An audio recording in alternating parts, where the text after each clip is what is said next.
Do you believe during the 2016 presidential campaign, Russian intelligence services directed a campaign of active measures involving the hacking of emails, the strategic leak of these emails, the use of internet trolls, and the dissemination of fake news with the goal of denigrating a presidential candidate and also undermining faith in our election process?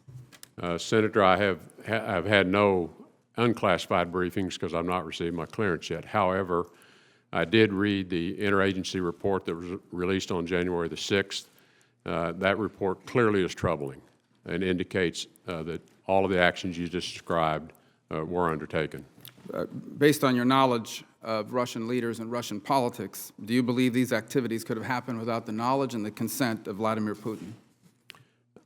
I'm not in a position to be able to make that determination. Again, that's indicated in the report, but I know there's additional classified information that might Mr. Tilllerson, inform my you've engaged in view. significant business activities in Russia, so I'm sure you're aware that very few things of a major proportion happen in that country without Vladimir Putin's permission. So I ask, based on your views of Russian politics and your experience, is it possible for something like this involving the United States elections to have happened without Vladimir Putin knowing about it and authorizing it?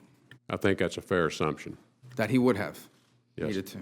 If Congress passed a bill imposing mandatory visa bans and asset freeze sanctions on persons who engage in significant activities undermining the cybersecurity of public or private infrastructure and democratic institutions in the United States, would you advise the President to sign it?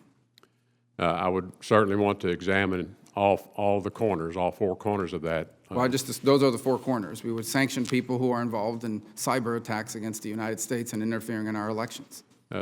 The threat of cyber attacks is a broad issue, and those are coming from many, many corners of the world.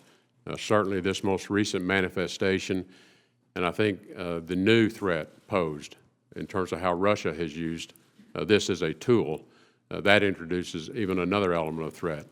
But cyber attacks are occurring from many nations. So no matter where they come from, if they come from Belgium, if they come from France,